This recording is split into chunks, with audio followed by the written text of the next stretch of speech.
ओम शांति। आज हम एक बहुत ही गहरे आध्यात्मिक संदेश पर बात करने वाले हैं। यह 28 नवंबर 1981 के एक विशेष संवाद, जिसे इस परंपरा में अव्यक्त मुरली कहते हैं, उससे जुड़ा है। और इसका केंद्र था मधुबन और वहां रहने वालों की जिम्मेदारियों पर एक बहुत गहरा चिंतन। बिल्कुल। उस मुरली में मधुबन निवासियों के भाग्य की बहुत महिमा की गई थी, लेकिन महिमा के साथ साथ एक बहुत बड़ी जिम्मेदारी का एहसास भी दिलाया गया था। अच्छा। हाँ, कहा गया कि वे साधारण आत्माएं नहीं हैं, बल्कि होली हंस है जिन्हें दुनिया के कंकड़ पत्थर नहीं बल्कि ज्ञान रत्न चुगने हैं। उनका संग स्वयं परमात्मा के साथ है और साथ ही महान आत्माओं का भी संग है, तो उनका हर कर्म, हर बोल एक मिसाल होना चाहिए। और यहीं से बात दिलचस्प हो जाती है, क्योंकि एक मिसाल बनना, एक आदर्श जीवन जीना, ये सुनने में तो बहुत अच्छा लगता है, पर इसे असल में जिया कैसे जाए? मुरली में इस पर क्या रोशनी डाली गई थी, खासकर उन गुणों पर जो मधुबन निवासियों में होने ही चाहिए? बाबा ने 6 बहुत ही सुंदर और आप कह सकते हैं प्रैक्टिकल गुणों की बात की थी। पहला गुण था मधु समान मीठापन। मधु समान मीठापन। जी, यानी उनकी वाणी और व्यवहार शहद की तरह मीठा हो, जो किसी के भी कड़वे मन को मीठा कर दे।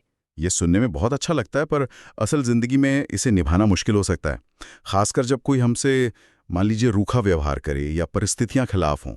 मुरली में इस पर कोई प्रैक्टिकल सलाह दी गई है कि इस मिठास को हर हाल में कैसे बनाए रखें? बहुत अच्छा सवाल है। मुरली का इशारा यही है कि ये मिठास कोई बाहरी व्यवहार का दिखावा नहीं है, ये आंतरिक स्थिति का एक प्रतिबिंब है। जब आत्मा ज्ञान से भरपूर और संतुष्ट होती है, तो बाहरी कड़वाहट उसे प्रभावित नहीं कर पाती। जैसे शहद पर कुछ भी गिरे वो अपनी मिठास नहीं छोड़ता। सही बात है। वैसे ही ज्ञानी आत्मा हर परिस्थिति में अपनी आंतरिक शांति और मिठास बनाए रखती है। ये एक साधना है ना? समझ गया। ये बाहरी रिएक्शन नहीं बल्कि एक भीतरी एक्शन है। तो ये हुआ पहला गुण। दूसरा गुण क्या था? दूसरा गुण था महात्मा। अच्छा। और बाबा ने महात्मा की परिभाषा ही बदल दी। हाँ। आमतौर पर महात्मा का मतलब होता है कोई त्यागी, कोई संत। पर यहाँ कहा गया कि महात्मा वो है जो स्वयं तो महान है ही, लेकिन दूसरों में भी हमेशा महानता ही देखता है। वो छोटी छोटी कमियों में, गलतियों में नहीं अटकता।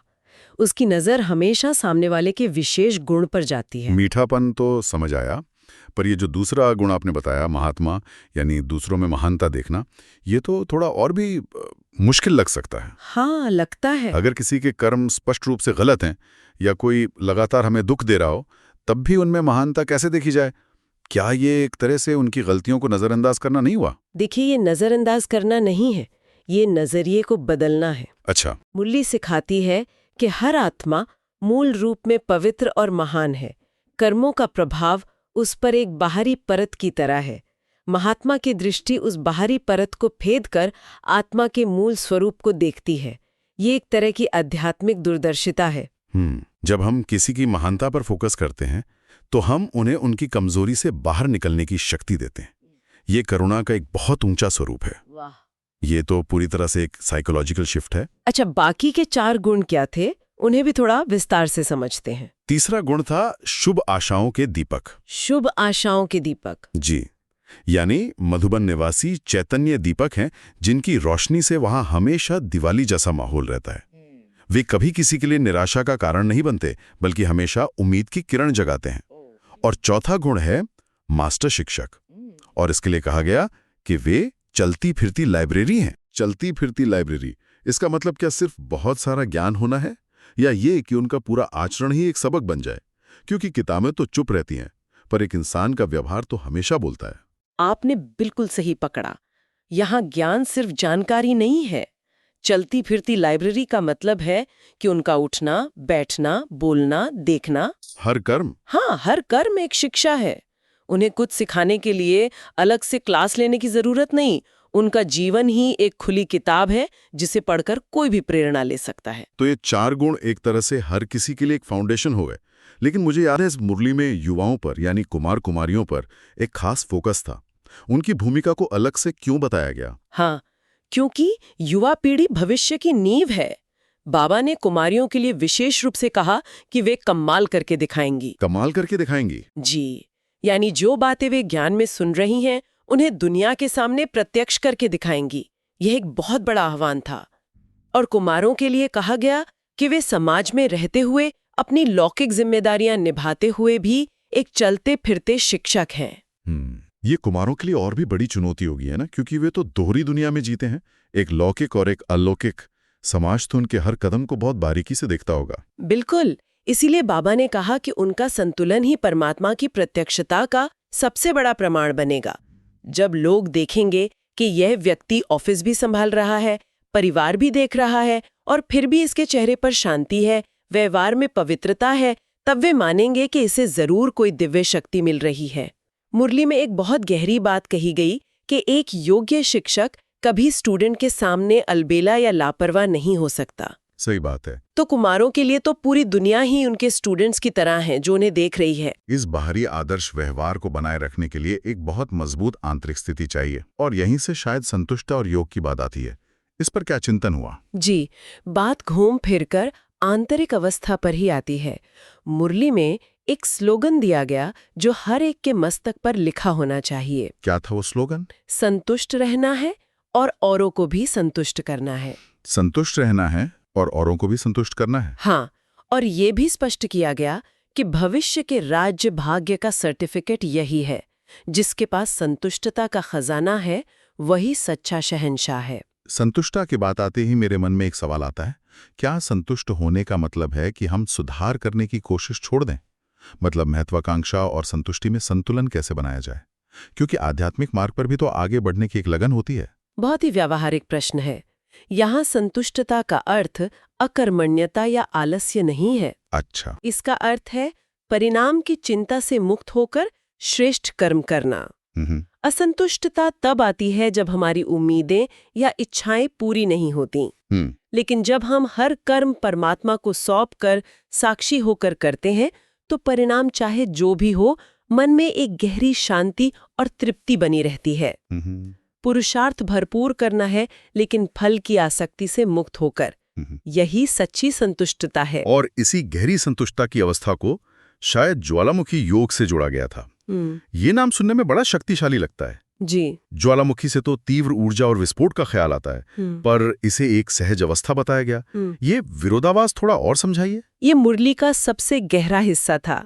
ज्वालामुखी शब्द यहाँ विनाश के लिए नहीं है, बल्कि रूपांतरण की तीव्र शक्ति के लिए है। अच्छा। ये योग की वो अवस्था है जब आत्मा अपने परम पवित्र मूल स्वरूप में स्थित हो जाती है, जिसे हम परम धाम कहते हैं।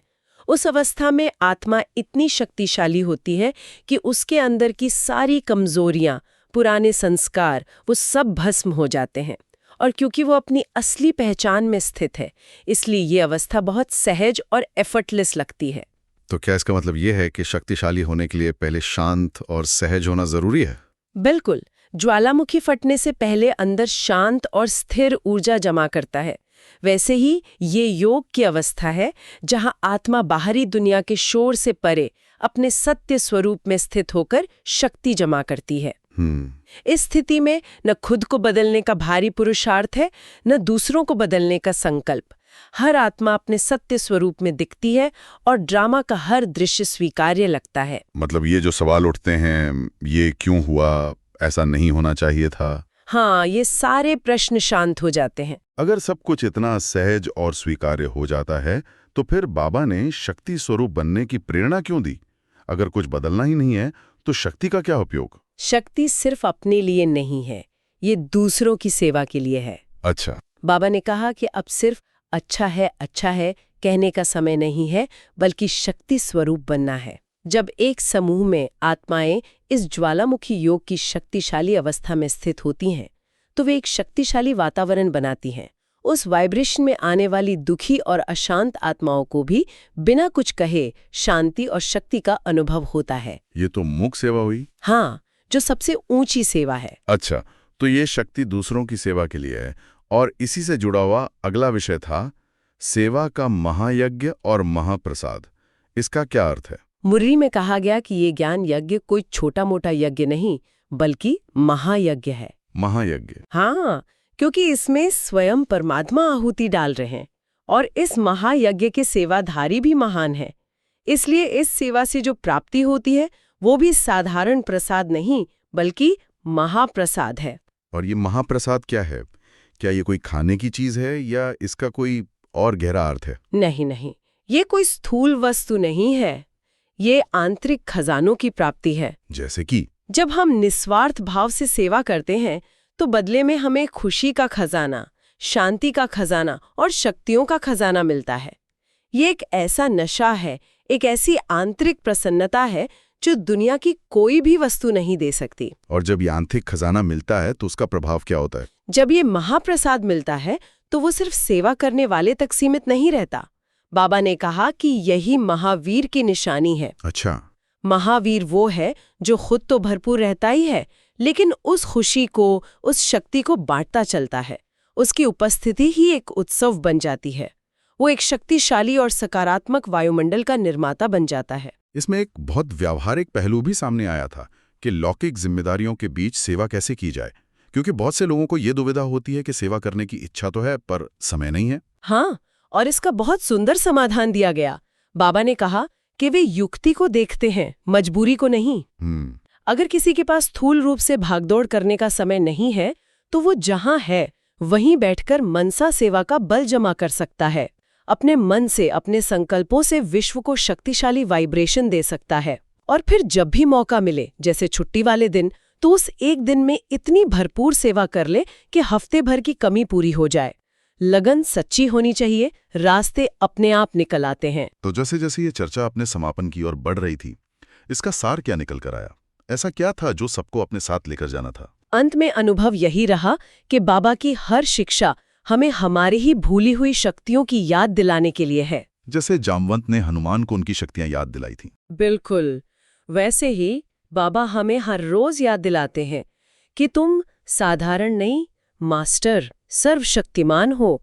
तुम मास्टर शिक्षक हो, तुम विश्व परिवर्तक हो। यह स्वमान ही जीवन को एक दिव्य उत्सव बना देता है। और कोई एक अंतिम विचार जो इस पूरे चिंतन का निचोड़ हो? सबसे बड़ा निचोड़ यही था कि आध्यात्मिक जीवन का अंतिम लक्ष्य बाप समान बनना है। बाप समान बनना। जी, और इस लक्ष्य तक पहुंचने की निशानी कोई बाहरी पद या चमत्कार नहीं, बल्कि संतुष्टि का सर्टिफिकेट है। जो स्वयं सदा संतुष्ट है और जिससे सब संतुष्ट हैं, वही सच्चा राज्य अधिकारी है। साधारण कर्म करते हुए भी अगर ये लक्ष्य स्मृति में रहे तो हर कर्म श्रेष्ठ और अलौकिक बन जाता है। तो आज की ये गहरी चर्चा हमें यह सोचने पे मजबूर करती है कि अगर हमारा हर कर्म, हमारा पूरा जीवन ही एक शिक्षा है, तो हम आज दुनिया को क्या सिखा रहे हैं? इसी विचार के साथ ओम शांति। ओम शांति।